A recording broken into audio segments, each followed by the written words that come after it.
Hi everyone, my name is Jeff Frankenfield. I'd like to introduce myself to you.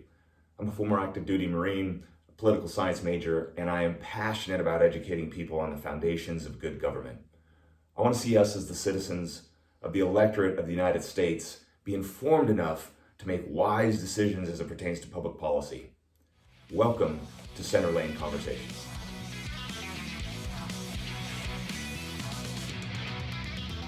I'll be your host, and I welcome you this Memorial Day weekend 2020, a weekend in which we honor and remember those that died on the battlefield defending our freedoms.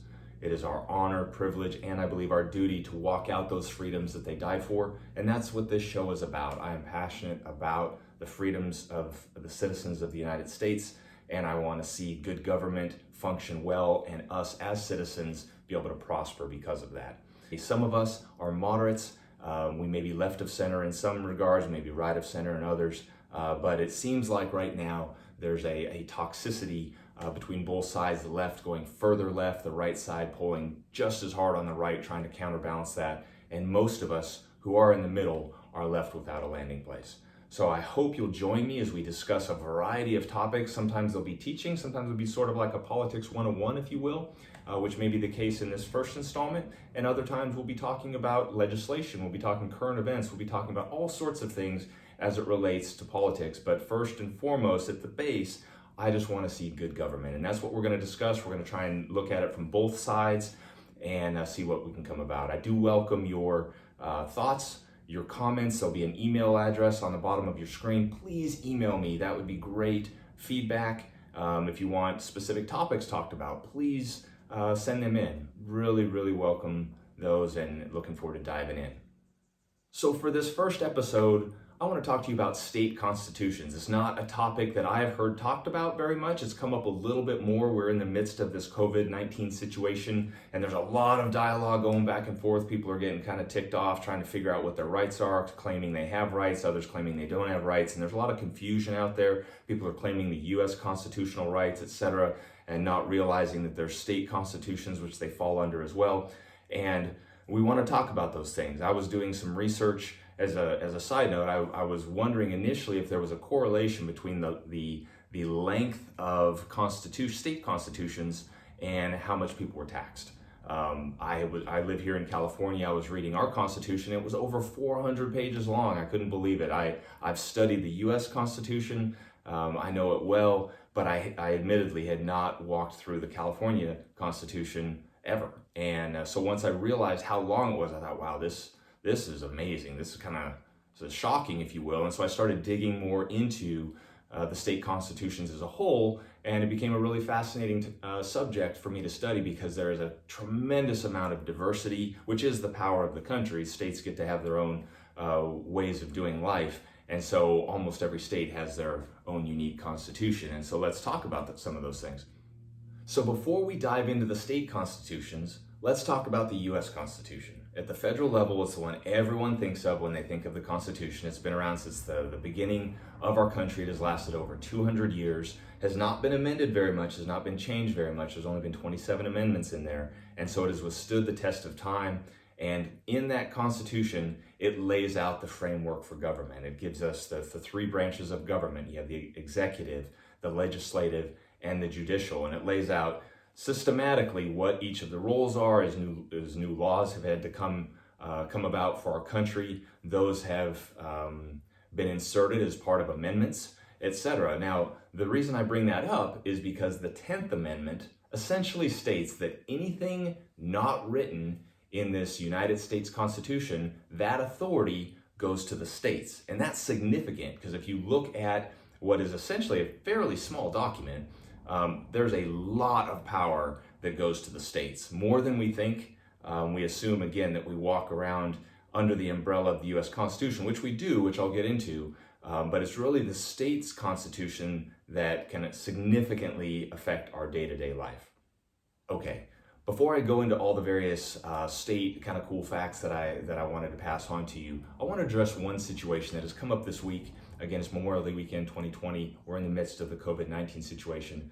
But the First Amendment rights in the dialogue, the right to assemble, the freedom of religion, etc., that has come up a lot this week, even with the federal government and President Trump saying, hey, governors, go ahead and open up the church services. It is an essential service. Please do that. Why can't he override the governors? Well, and here's the reason.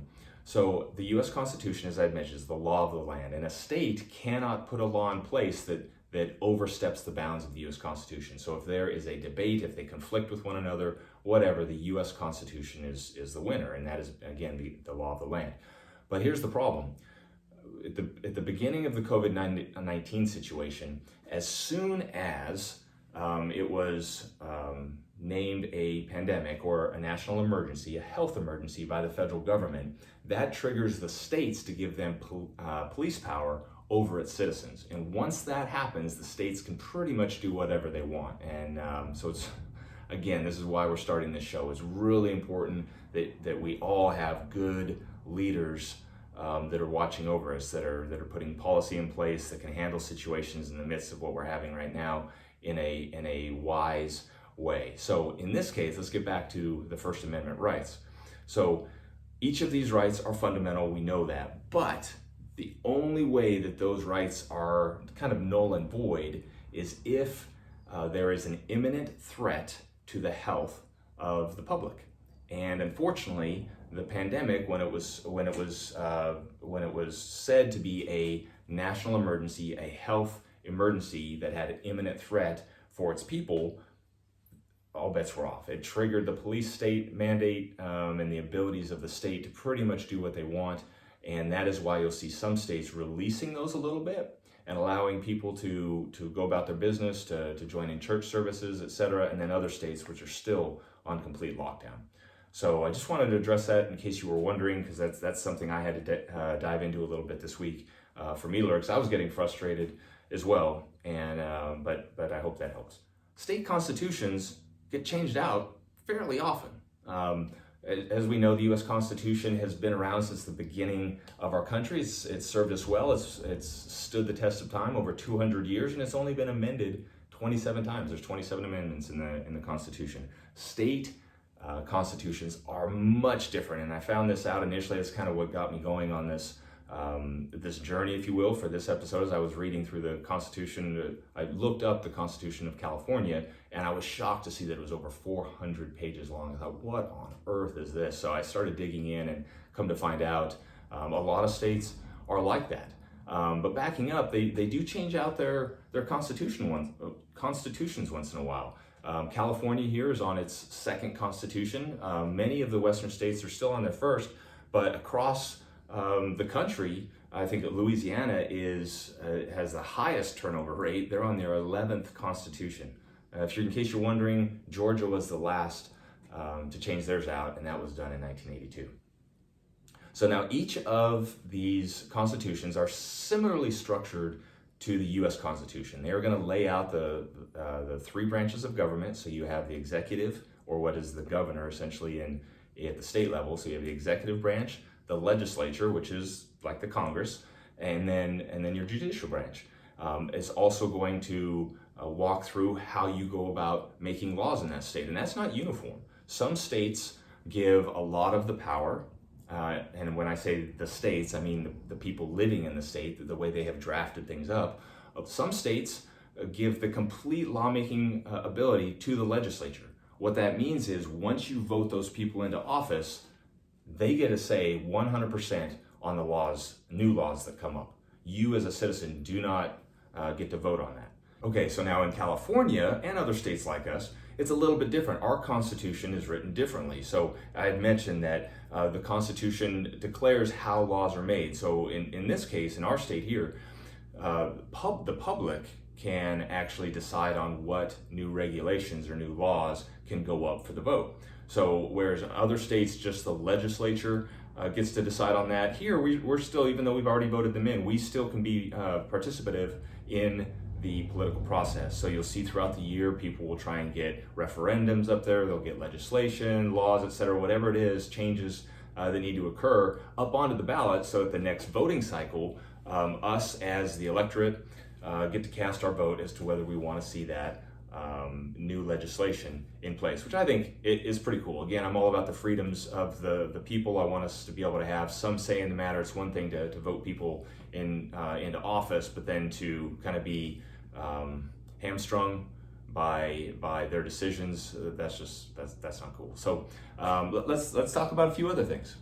Speaking of legislation, I found it really interesting to dive down into the state constitutions and see the diversity in the amount of legislation that actually sits in there. It's crazy to me. So at the federal level, the U.S. Constitution, I had mentioned before, it's a fairly small document. There's only 27 amendments in there. It's not a long read. And it's very small because they're trying to keep a limited scope of government within the U.S. Constitution. The state constitution, as I've mentioned, is totally different. And the reason things are so long, I talked about California's constitution being over 400 pages long. The reason for that is states a lot of times put in all pieces of public policy. They actually go into the Constitution. Now, if you go back and you look at some of this stuff, some of the laws that were in there, the public policy from 100 years ago, is still sitting in there, 150 years ago. Even if that public policy has changed, they have not amended the Constitution, they have not taken that out, so that stuff sits in there, so it just starts adding up and adding up and adding up. And what you'll see is there are some constitutions at the state level that may have as few as maybe a dozen amendments in there. But they range. I think the highest one has over 900 amendments in there. So it can be pretty staggering, and that is a tall task if you want to get into the state constitutions. But again, it is recommended to at least know your rights, because my rights here in California may be totally different than a place such as Texas or Florida or Wisconsin, etc. So, and when we're trying to talk and have dialogue nationally about what's going on, it's important to understand the limitations on what we each face. One other interesting fact I found within the state constitutions to be aware of is that almost all of them, in fact 49 out of 50, have some sort of specific legislation or mandate to have a balanced budget. Vermont being the only one that can go in a deficit like our federal budget can be. But that is important because, for example, there are states right now with the COVID epidemic that are losing a lot of money. Of course, the economies have shut down, etc. And they are by law not allowed to go to a deficit. So if they no longer are getting the money that they were expecting to take care of social programs, etc., and that money is no longer there, then these governors start freaking out. The state legislature starts freaking out, and that is why you start seeing states asking for a federal bailout. The federal level, they print the money. They can go into a deficit. It's a different situation, but that's where it gets really interesting, and the dialogue going on as far as saying, okay, there's states out there. They're saying, hey, woe is us, federal government, you're gonna have to bail us out, and then the federal government is saying, hey, you mismanage your state. Don't call on us. It's not our fault. It's your fault for behaving the way you have and putting the restrictions in that you have. Deal with it. So again, we'll get into all of this over the coming weeks, hopefully, but it's fascinating to me how different these states are. And lastly, okay, one final thing I'm going to talk to you about before I let you go. This is the issue of city and county rights versus the state you live in. This is something that's come up a lot. Probably each of us in whatever state we're in, we may be a little ticked off at the state mandates of what we can and can't do. We feel that, hey, we live in a city and a county where our situation is different. There's we are different than another part of the state, and there shouldn't be just state mandated guidelines. We should be able to get out, etc. Or other people are like, we need to just hunker down and shut down, and we're mad at anyone leaving, etc. So the question is, you as a city, local government, city or county, what rights do you have if the state is mandating certain things on you? Well, ultimately, the city and county fall under the jurisdiction of the state. So whereas the federal government and state governments are separated, they each have their own authority in a way. The city and county, even though they do have their own public policy, the municipalities, etc., they are government agencies. And again, they do have their own public policies and rules. Ultimately, though, they do fall under the jurisdiction of the state. So if the governor says, hey, you must do this, they're kind of stuck. But I do say that not to keep you from speaking your mind. It is still imperative that we, the people, work through the process. We can get out there, we can assemble peacefully, we can make our minds known to our public officials, to our lawmakers, to whomever it is that needs to listen and speak our mind.